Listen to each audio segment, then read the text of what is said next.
And so when, so who's the first one?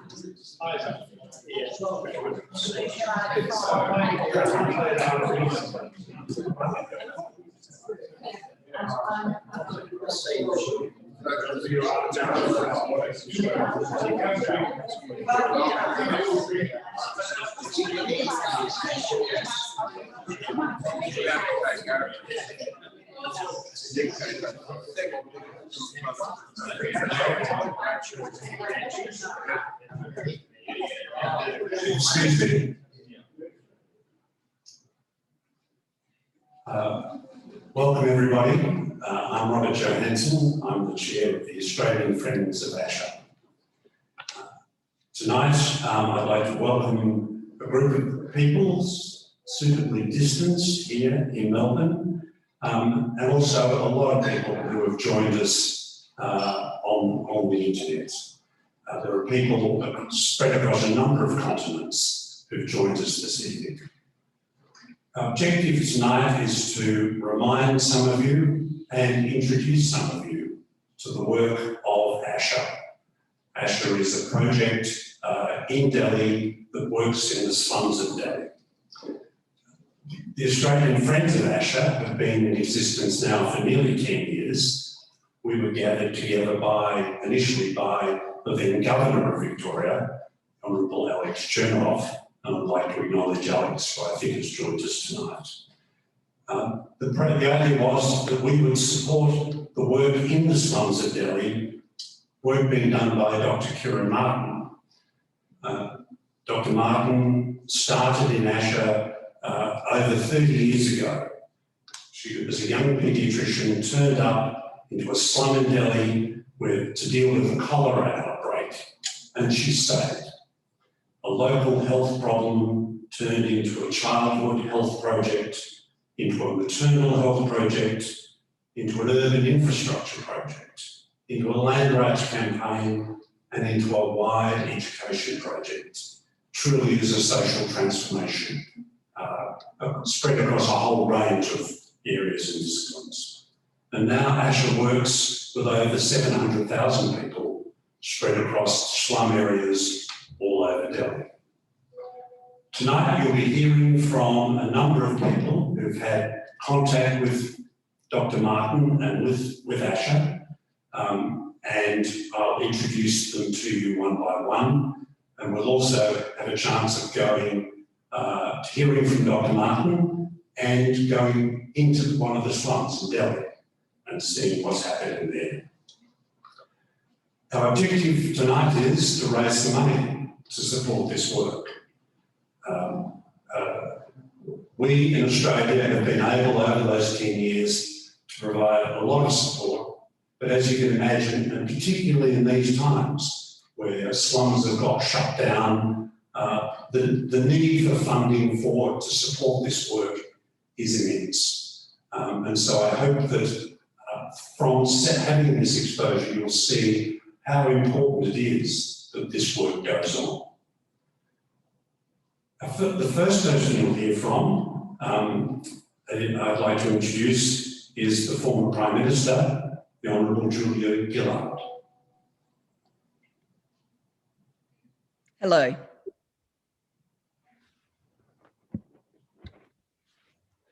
Hello, it's great to be with you. Thank you for that introduction and thank you for inviting me to join you today. I want to start by acknowledging the traditional owners of the land on which we're meeting in Australia and paying my respects to elders past and present.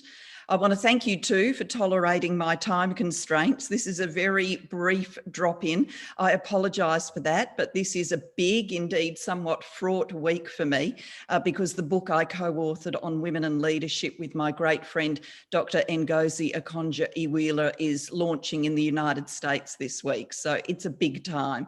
Some of the days I feel like the circumference of my world has become this box in front of me, but I'm delighted that it's this very technology that can help bring people of goodwill together in support of a good cause. And of course, Asha is a remarkably good cause. I remember very clearly my time visiting in 2012. I was so impressed by the work that was happening there to change lives, particularly for the children. And it is the faces of the children that stay with me because, of course, every child is entitled to an opportunity in life, a safe and secure place to live, adequate nutrition, and a great education. And in my years post-politics, it's the cause of a great education that has taken much of my time and has tugged very profoundly on my heart. Even before the COVID pandemic started, as a world, we were failing our children in not providing a great education to all. The best estimates were that around 250 million children in the world were out of school completely, and hundreds of millions more were in school for such a short time or in schools of such poor quality that they didn't learn. And disproportionately, the faces of those most marginalised children are the faces of girls who are most likely to miss out. In this pandemic, we know that pressures around the world and the need to close schools have meant that 1 billion students have been locked out of classrooms because of pandemic restrictions. And unfortunately, we know too from earlier epidemics, particularly Ebola, that the most marginalised children are at risk of not making it back to school when schools close. And they miss out on more than simply an education when schools close. Schools can be a safe place in a conflict-ridden community. It can be a place where they can access a nutritious meal and healthcare services. And so without profound action, we are at risk that out of this era, the world goes backwards on the challenge of educating every child. The Global Partnership for Education, which I'm proud to chair, is at work in almost 70 countries. It's mobilised $500 million to try and keep children connected to school and to making sure that when schools reopen, every child returns. But the task of nurturing every child is beyond any one government, any one international organisation. It is a shared task for all of humanity. And it's a task that needs to be engaged in by the agility that philanthropy and not-for-profit, non-government organisations can bring, which is why Asha is so important, because it's not simply changing the chances of the children it touches, though of course it's doing that. It's demonstrating to the whole global community that when people of vision decide to act, and they are supported by people of goodwill who are prepared to make resources available, when we are prepared to be led by the community, not going in telling people what to do, but truly listening to the voices who are there and acting on what they say to us, then we can work what seem like miracles. My congratulations absolutely go. I'm delighted to have my face on a panel as distinguished as this one. It's a true honour to be with you. I'm delighted to have the opportunity to lend my voice to the cause of fundraising and supporting Asha. So here's the sell, because I can do that. I'm going to turn my screen off and go and leave you to it so I can be the hard salesperson and then exit and leave you all to be the much nicer ones. Good words are fine. Coming to events, clicking in online, that's terrific. Thank you for doing that. But at the end of the day, what enables Asha to change life chances is the resources that you are prepared to make available. We live in a wonderful country here in Australia. Many of the people who are online right now are people who have been blessed by many advantages in life. That doesn't mean that people haven't worked hard and done all of the right things, but we've been blessed by many advantages in life. We all had the opportunity to go to good schools. You know, I just went to the local state schools in my community, the government funded schools in Adelaide, and they were terrific schools. And all of those privileges mean that we do have an obligation to give back and to support those who haven't been blessed with such privileges. This is your moment, your opportunity to do that paying back, knowing that your money is going to an organisation that will mobilise every dollar and every cent for maximum impact. So I hope people dig really deep, and I wish you well with the rest of the event. And once again, my apologies for not being able to stay with you. Thank you very much. Thank you.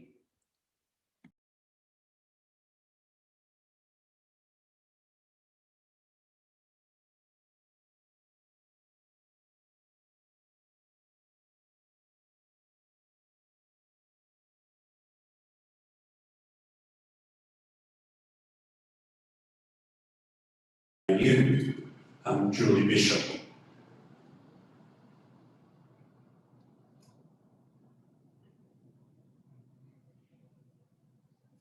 Hey, Julie.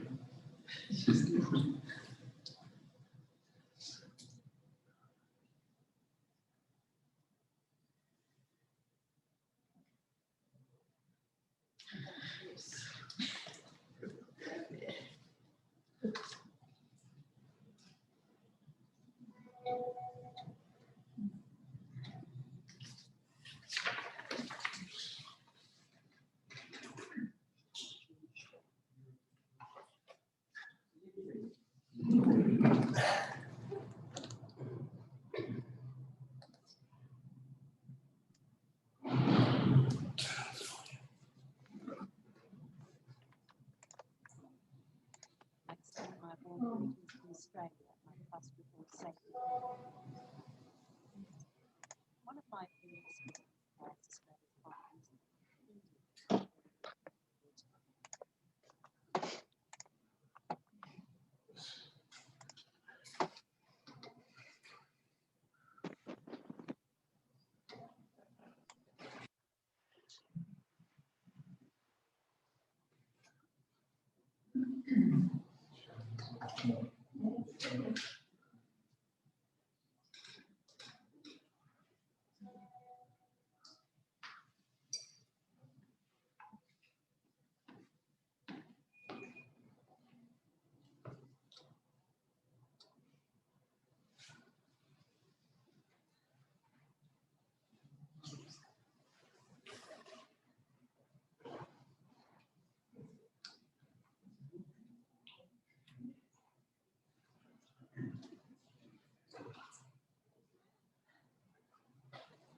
I think she's saying how terrible it is in Perth. She's stuck in lockdown. Nearly bit smoky.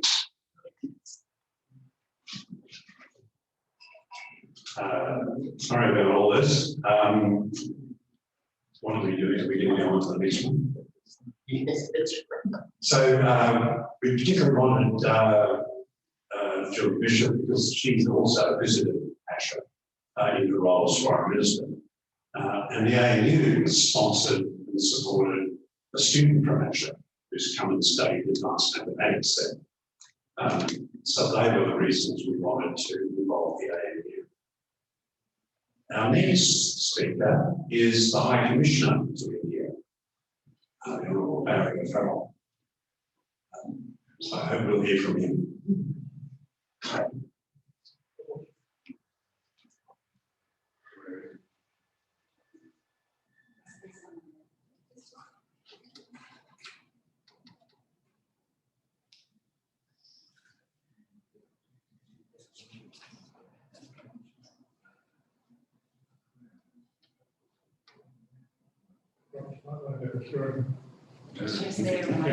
You might want to have a Kieran just come down. Yeah, I think we'll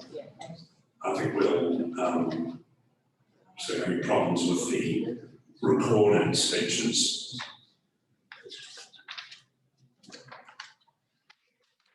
So we will now go to the first live cross, or the second live cross.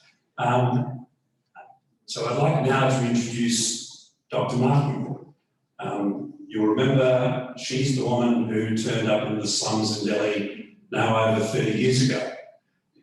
And she's joining us today from Boston, where she is. So over to you, Kieran.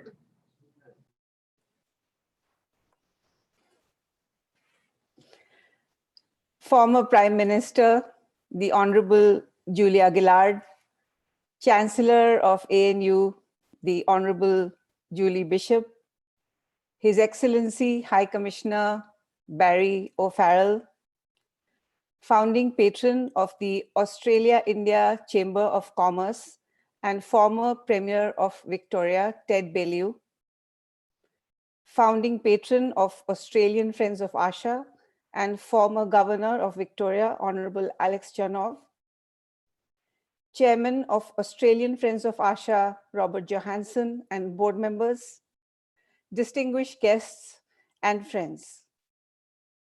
It's my great pleasure to join Australian Friends today, and such an honor to have all of you at this event.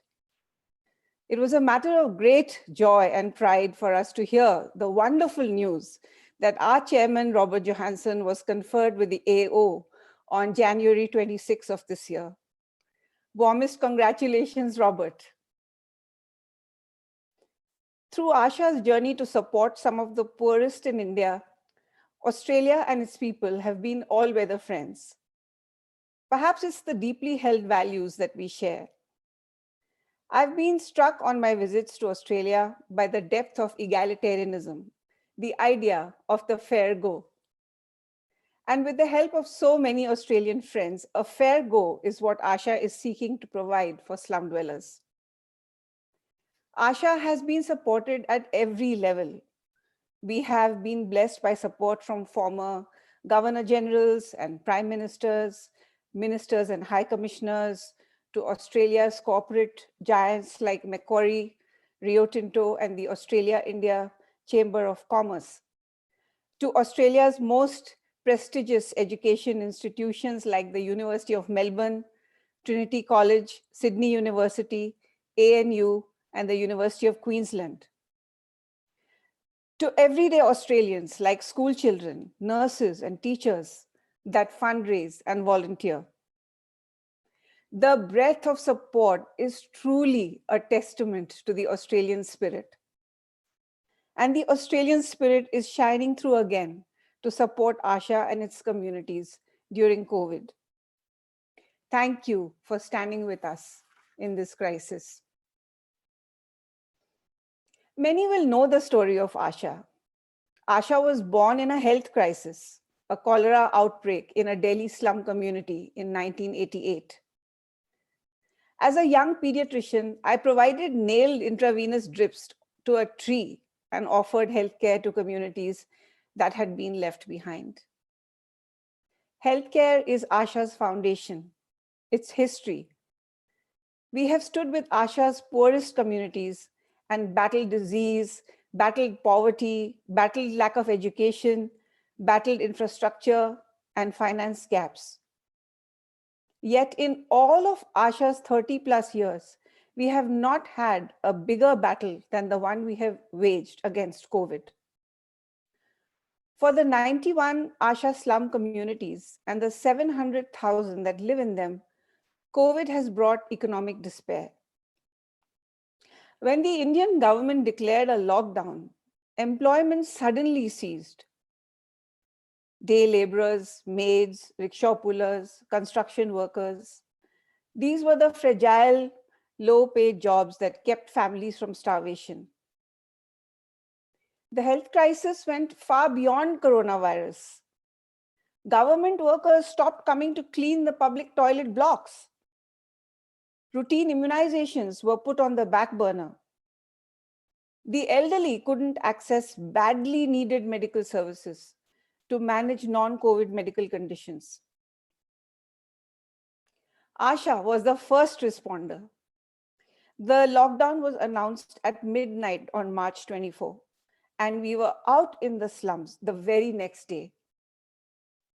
The only other group was the police, who were enforcing the lockdown. The first thing we did was contact the young people, the students. One of the huge success stories of Asha has been the education program supporting young people into university. They now form a motivated, energetic force for change in slum communities. So when we put out the call for help, the young people responded. They formed a battalion, the Asha COVID Warriors. With their help, Asha provided 3 waves of support. First, the warriors provided information and reassurance. They went from house to house explaining the implications of the virus, what it means to wear a mask, wash hands, stay safe. The warriors returned with alarming stories of desperation. Our second action was therefore addressing a desperate hunger with cash payments. Warriors tracked each household with urgent needs: the disabled, the elderly, pregnant mothers, the very poor, and provided emergency payments. Third, we put together parcels of basic food and provisions, including rice, wheat flour, lentils, oil, spices, and soap. This was a massive procurement effort which required the full Asha team, especially because the supply chain was broken. We have been spending at the rate of 150,000 Australian dollars per month just to keep families from the brink. But we could not stand by while our communities were in crisis. I recall one family broke down in tears. They had 3 young children who had not eaten in 4 days. They were overwhelmed that a parcel was delivered direct to them. And this was a typical story. Asha's support went beyond practical necessities. We emphasized the importance of love and the importance of positivity.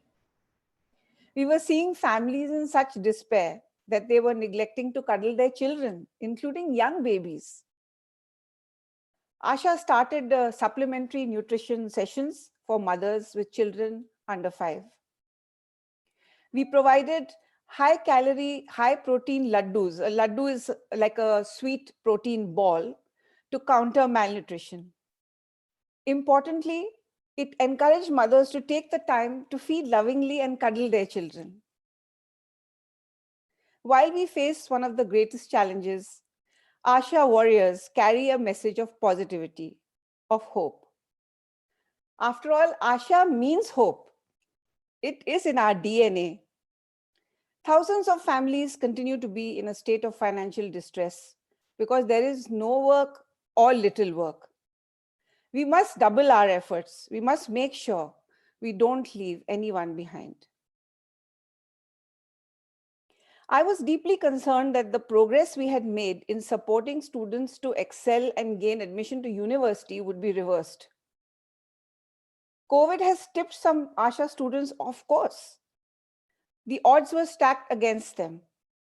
For example, Delhi University admission and exams switched online, a major disadvantage for students without email IDs, without computers, and intermittent internet, or no internet at all.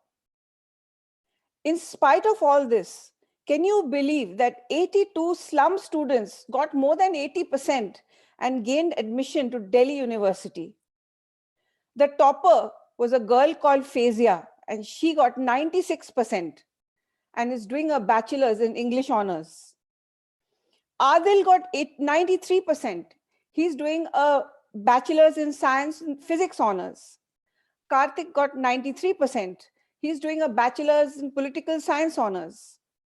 Naz Parveen got 93%, and she is now doing her BA in journalism. Many more got into other tertiary education programs. The Asha team worked overtime to avoid losing this cohort of talent. The warriors have been at the forefront, inspiring young students with their own stories, giving back to their communities. It is my pleasure to introduce one of these wonderful warriors, Tushar. Before I do, may I say a final, very sincere thank you to Australia for standing with us during one of the greatest challenges of our time. We will now hear from Tushar. He lives with his family in a one-room shanty in Mayapuri slum community. And he's actually right here with us and is going to be able to speak to us from his room. He has displayed exemplary bravery and fortitude right from the first day of the lockdown. Seeing his fearlessness, many young people followed in his footsteps. Tushar, are you there? Hello, ma'am. Yes, I'm here at my home in my slum community. Actually, the internet was not good on the railway line yesterday, so I have recorded my talk. Thank you for this opportunity. Thanks a lot. Thank you, Tushar. And can we see if we can play his video?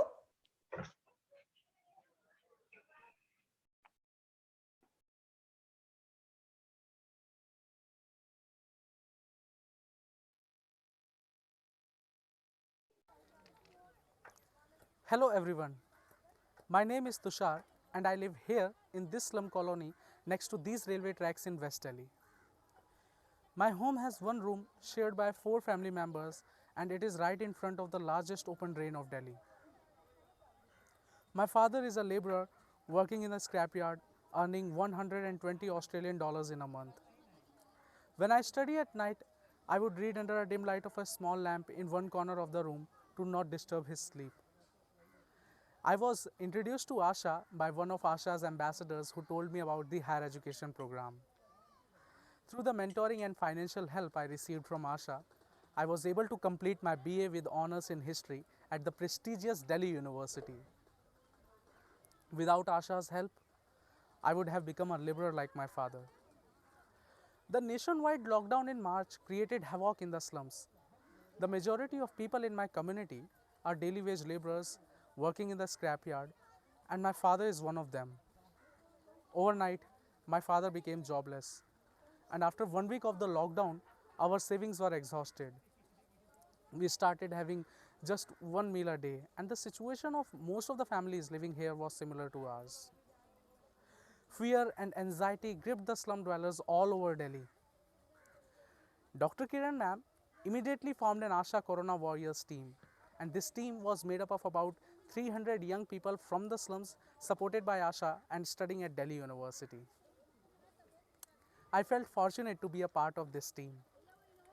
The Asha values have been embedded in me from the past many years. I felt it was important for me to give back to my community while they were going through such a difficult time. Then our team of warriors went from home to home and lane to lane to explain the importance of wearing masks, social distancing, and washing hands regularly. I was scared of COVID-19, of course, when walking through the communities. However, I was a part of the large and courageous battalion of Asha warriors, and this was the thing that brought solidarity and bravery to our efforts. We distributed cash and groceries to the people provided by Asha. We also met the sanitation officials and asked them to send their workers to clean up the community toilets, roads, and lanes. Due to the financial crisis, the girls in our community couldn't even buy the sanitary napkins. We received these items from Asha and then distributed them among all the girls. Mothers had no money to buy the milk for their children. So, Asha started the feeding program for these children, and our warriors would bring these children to Asha centers every day. In the meantime, we also found some patients with COVID symptoms and we referred them for testing. The government began distributing grains through the food subsidy card, but unfortunately many people didn't have this card. So our warriors helped these families to obtain the e-card to get the subsidized food. Without this card, hundreds of families would have not received any help. The elderly were suffering the most during this pandemic. Many of them were abandoned by their family members. Our warriors went to their home, started meeting them regularly, and we provided them with medicines and groceries. And the most importantly, we provided the emotional support that they needed that time. We are continuing all these activities till now. Because of the pandemic, schools and colleges were closed. Delhi University moved to online exam. Admission of high school students to Delhi University also became online. It was a huge challenge for Asha students who did not have computers, smartphones, or high-speed internet. But we knew that education is the only key to breaking the cycle of poverty. We also found ways to helping them do their exams and obtain admission in Delhi University. I must say that if the Asha team and warriors were not there, not even a single class 12th student would have been able to go to university in 2020. The community always expressed thanks for all we did for them. I felt very proud that I was able to bring justice and compassion to the most vulnerable people in my city. We are very grateful and thankful to our Friends of Asha in Australia for standing with us during this desperate situation. We cannot forget what you have done for us. It will take a long time for people to become financially stable. Till then, we are determined to continue our efforts, and there's a lot of work to be done, and we hope that you will continue to stand with us all the way until life becomes more normal. And I would also like to mention one more thing, that I'm hoping to get a place at Sydney University this year to begin my master's. So I ask you for your praise as I work with Dr. Kiran ma'am on my application. So thank you. Thank you so much for hearing from me today. Thank you.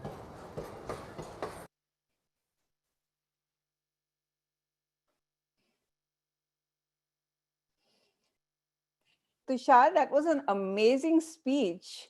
You're turning out to be such a good public speaker. Maybe you will be a TV star someday.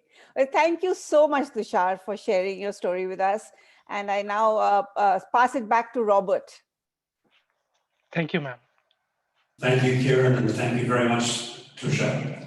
And I think, I'm not sure whether this is being heard in those who are watching remotely. I think the sound problems are limited to those of us here, but I think that image gave us enough of a sense of all that's going on there. Next, I'd like to introduce a young man who has lived in Australia now for 18 months. Abhishek also comes from the slums of Delhi, And he's one of the very few people from those areas who've been able to go overseas and study. And through the generosity of University of Sydney, college there, he's been living in Sydney for the last, now nearly 2 years, 18 months. We hoped that this was going to be an experience where he could enjoy a lot of the breadth of Australia and see lots of parts of it.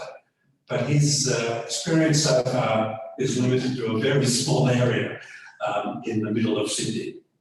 But I'd like to introduce Abhishek, and he will tell us a bit about his story and what's happened to him. Abhishek, over to you. Thank you so much. Hello, everyone. I'm delighted to have this opportunity to be able to address you all. As a child, I was born and spent my early childhood in Jammu and Kashmir. My father earned well to sustain the family. Both my brother and I had beautiful dreams about our future. But then, dreams sometimes get destroyed. My father got addicted to alcohol and completely stopped working. He abused my mother physically and mentally.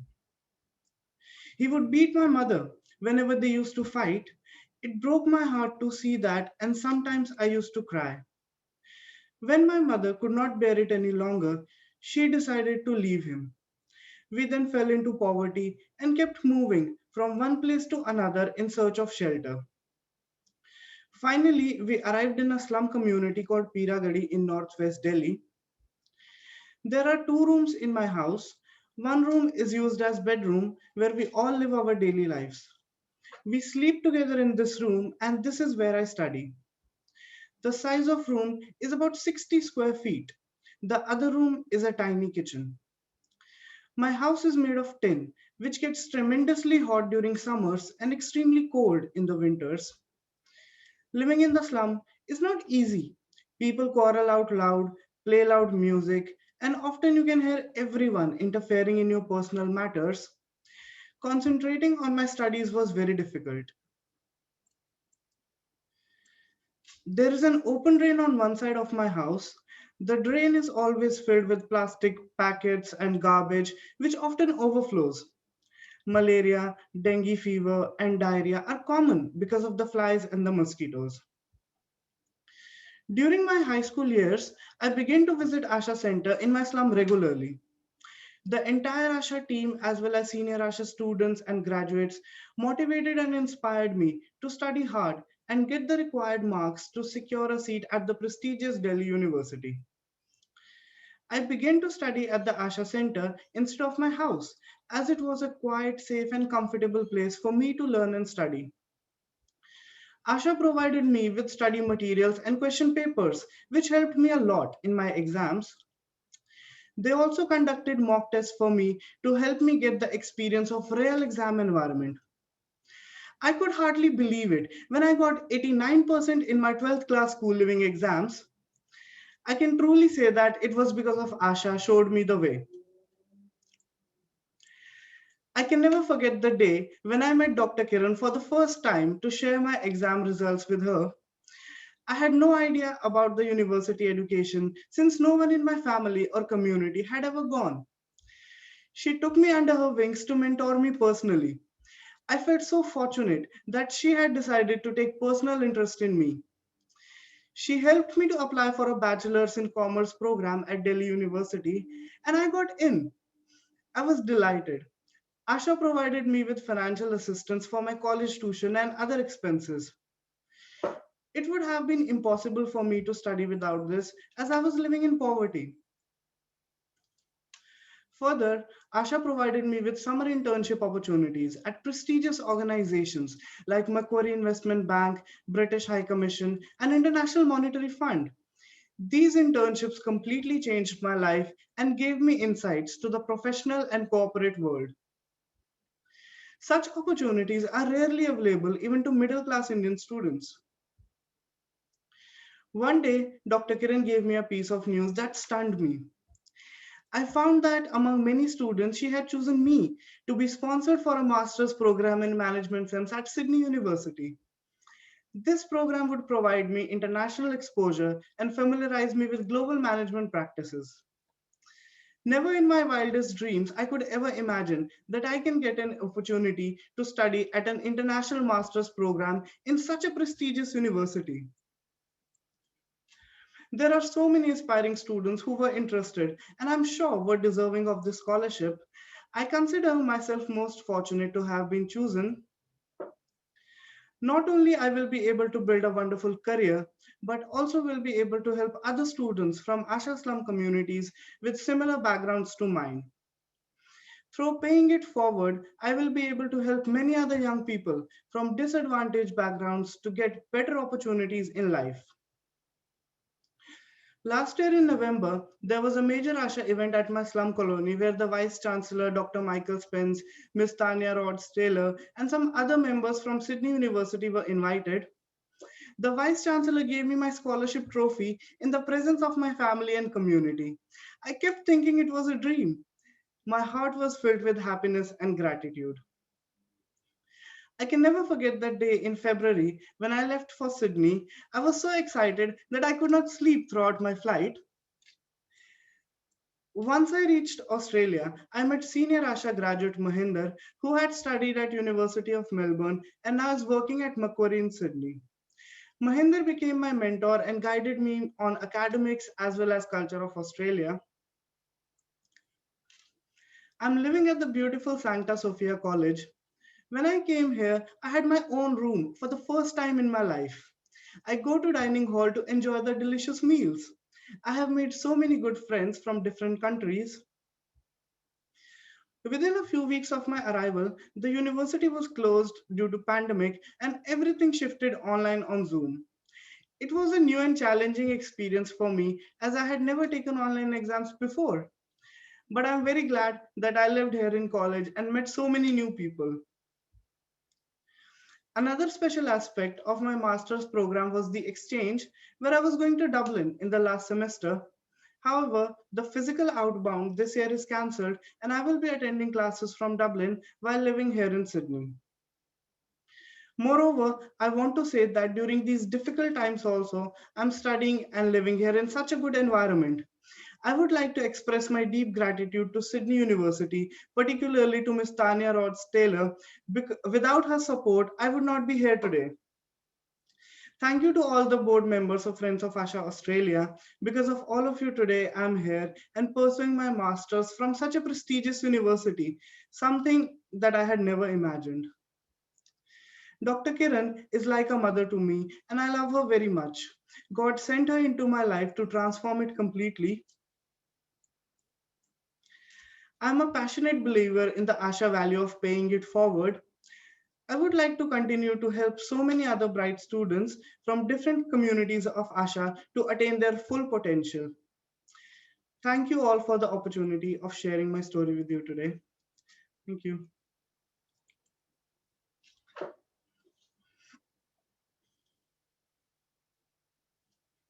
Very much, Abhishek.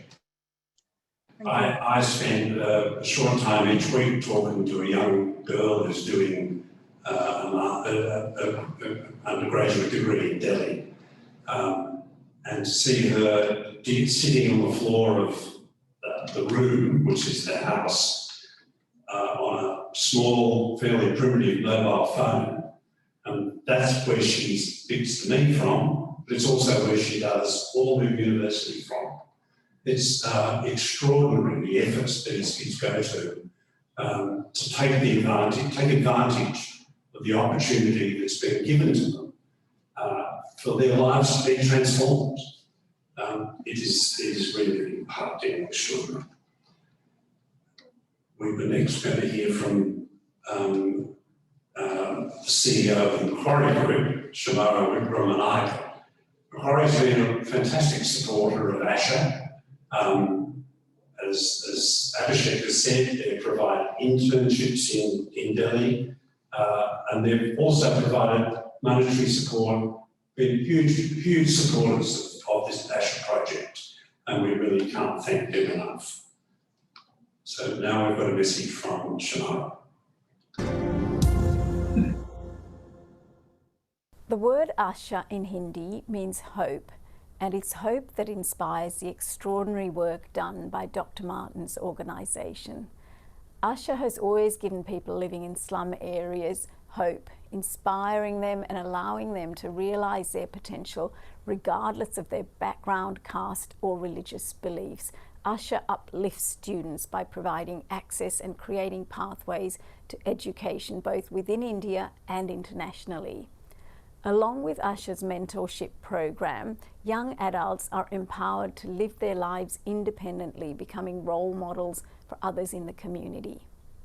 Macquarie has been a proud partner in Asha's journey for many years, supporting various education and employment initiatives. Since 2012, our office in Gurugram has hosted more than 100 students on a summer internship program, providing college students with practical experience in a workplace and expanding their horizons by showing them what is possible.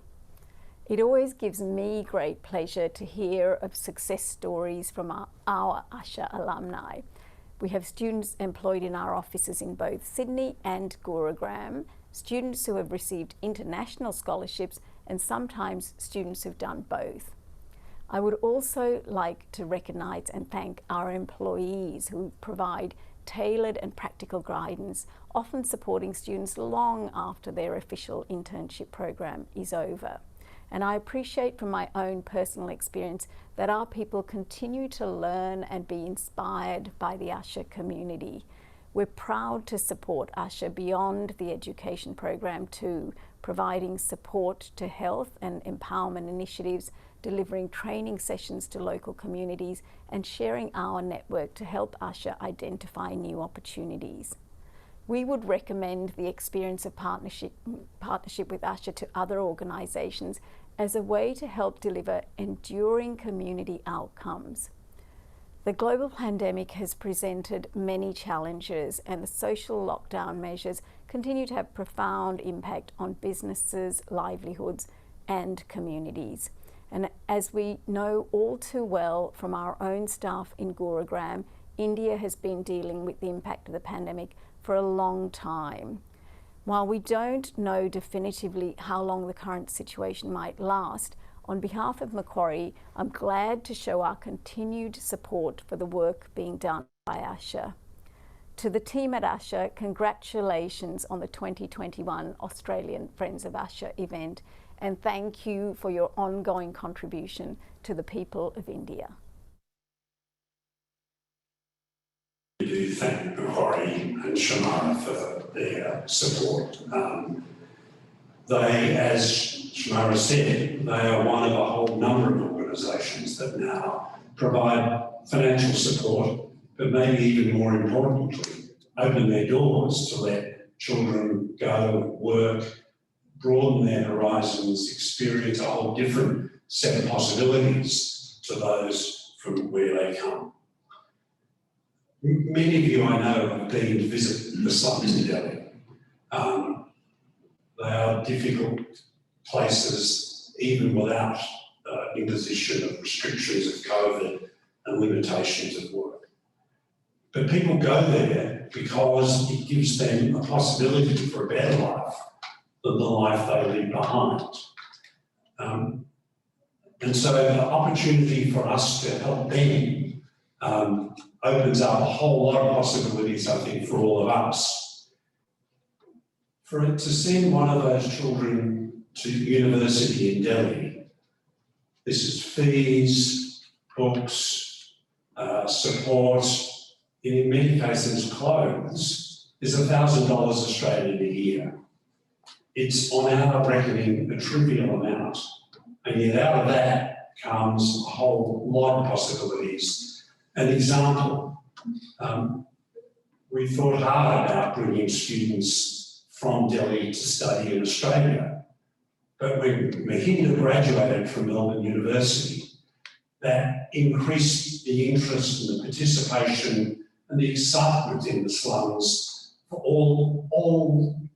lots of children to keep going to school because there was something ahead of them. Every dollar that we raise today will be sent to Delhi. The costs of running the Australian Friends of Asha. They're pretty modest, but they're met from other sources. So every dollar that you give us will go to Delhi. It'll help those children go to university, help them go to school, and in some cases recently, help them deal with those childhood health issues and even starvation. So I hope that you all can join with us in this project. It's important that Australia engages with all these places. It's important that we engage not just with the elites or the power sources. It's crucial that we engage with all layers of society. Otherwise, our engagements will all just be mercantile and subject to the benefits of the next deal. If we're really going to engage with Asia and with these places, it's crucial that we do that on all layers. And opening up these possibilities is what we're doing today. So thank you very much for coming today. And I'd now like to call on the former Premier of Victoria and patron of the Australia-India Chamber of Commerce, our partners in this project tonight, Deb Bailey, to say some words.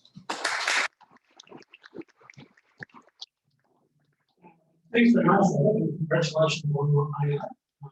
Richly deserved for all the work, extraordinary work you've done in the community, and not the least of which you've been chair of the Australian Friends of Asha.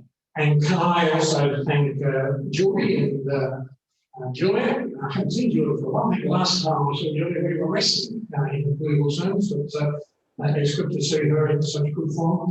And Kieran as well, we take a hat off, collective hats off to you, Kieran. The extraordinary work you've done is an inspiration to so many people. And Tatusha Nabashek, and in particular, well done. Don't stop. You're inspiring already.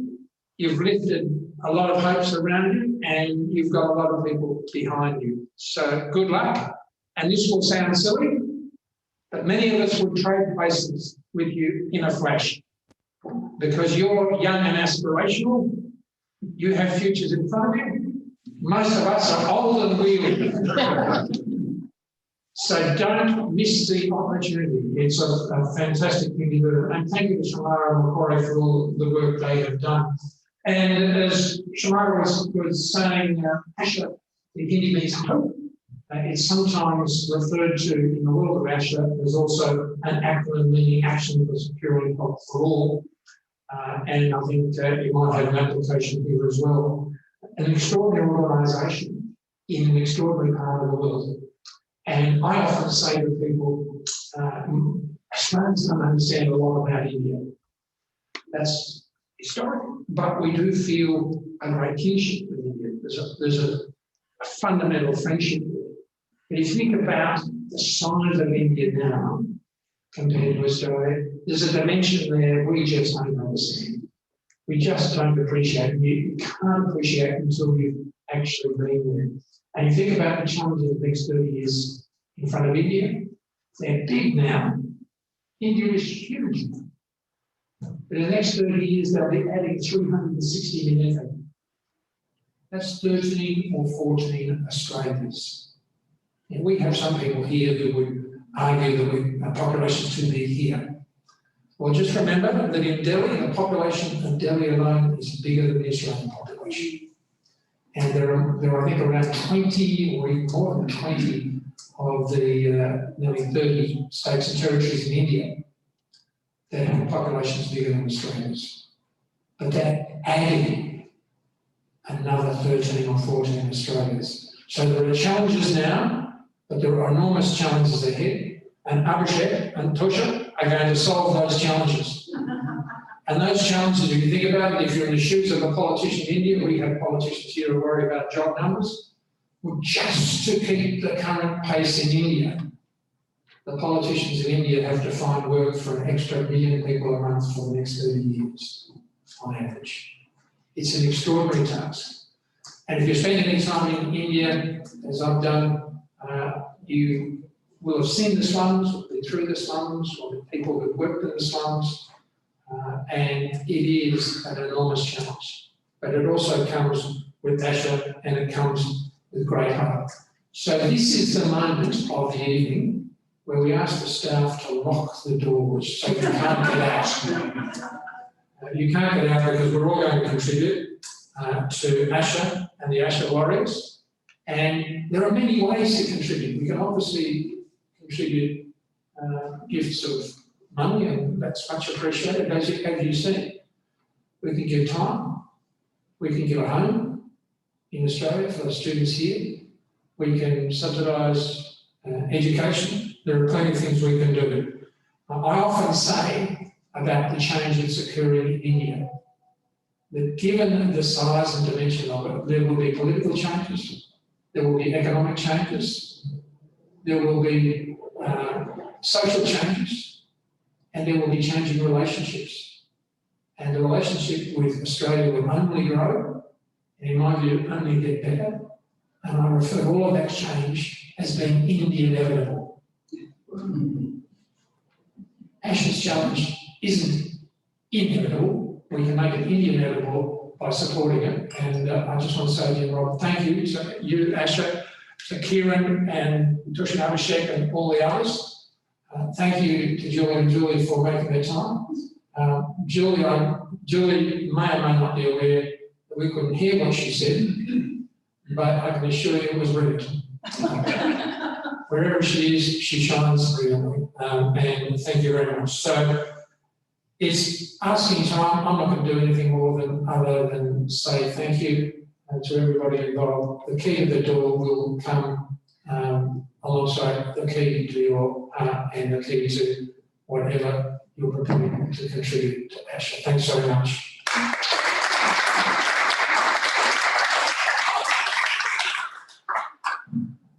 Thanks very much, Ted. Now we're going to play the message from the High Commissioner to India, Honourable Barry O'Farrell. Namaskar. I'm delighted to join with the Australian Friends of Asha as you celebrate the remarkable work and achievements of this great foundation. Australians have been strong and enduring supporters of Asha and its mission to improve the lives and livelihood of the poorest living in tough conditions across India's slums. And at the outset, I want to thank you all for your support of Asha, including what you'll do today to support this great cause. The Australian High Commission in New Delhi has supported Asha for over 17 years to enable it to undertake projects in community health, women's empowerment, education, training and skills development. We're particularly proud of the role of former High Commissioner Peter Varghese and his team in establishing the Asha internship program in 2012. This program provides opportunities for young Indians like Abhishek, who's with you today, to gain experience in the workplace, develop professional and communication skills, and to build confidence. It literally transforms lives. Since its inception, the program has expanded considerably. There are now more than 32 diplomatic missions and businesses participating, and more than 300 Asha students have graduated from this program. Macquarie Bank, an Australian business with offices in Gurgaon here, has supported more than 50 Asha interns. And I want to acknowledge Group CEO Shamara Wickramanayaka for Macquarie's support of Asha. The High Commission too has welcomed interns since the program began, and we look forward to doing so once again when conditions allow. Despite the worst of the COVID pandemic here in Delhi, we supported Asha by providing funding for Asha's emergency response to the pandemic, the Asha Corona Warriors. Through active outreach and engagement on COVID safety protocols and sanitation, these Asha Corona Warriors played an instrumental role in limiting the spread of the pandemic across Delhi's slums. Tragically, more than 150,000 Indians have so far lost their lives to COVID, and, as elsewhere in the world, countless more have had livelihoods significantly disrupted. But I'm pleased that India is well on the way to recovery. The Modi government has started to roll out 2 vaccines on the January 16, and its pharmaceutical industry is leading the world in the production of the various COVID vaccines. Just as with PPE and pharmaceuticals during COVID, India, the pharmacy of the world, is supplying millions of doses to its near neighbours and beyond. India's leadership through its vaccine diplomacy has brought hope, and for many individuals, an end in sight to this terrible pandemic. There's no better example to demonstrate what can be achieved, even in a pandemic, than the Australia-India relationship itself. Through COVID, our foreign secretaries have been in regular contact on a range of issues, not the least our respective COVID responses. On the 4th of June last year, our Prime Ministers elevated the bilateral relationship to a comprehensive strategic partnership during a virtual Leaders Summit. The agreements reached will also enable greater trade and investment between our two nations and cooperation on our shared commitment to a free, open and secure Indo-Pacific neighbourhood. So despite the health, economic and geopolitical challenges of the past year, Australia's never been doing more with India than we are today. And people-to-people links are the foundation of this relationship. With 1 in 35 Australians of Indian heritage, we've never been closer. Both Asha and the Australian High Commission are committed to supporting and advancing our communities. And, like India and Australia, we're also natural partners. I look forward to continuing our support and enduring partnership with Asha and to celebrating the organisation's future successes with you all. Finally, once again, thank you for your support of Asha and the crucial work it undertakes here in India. Dhanyavad. Thank you very much, High Commissioner. So again, thank you all very much for coming tonight. Thank you for those who've joined us online. We will make available the bits you might not have been able to see. We'll make that available as soon as we can. But can I, again, just, there are a lot of people to thank for putting this together. Our colleagues at the Australia-India Chamber of Commerce, number of individuals, Vanessa, Fiona, Vicky, and in particular, Chris Elsoft and Liz Peake. Chris is currently working in Ottawa. Liz is in Canberra. But they're people who've been exposed to Asha through when they were working in Delhi with the High Commission and deep relationships.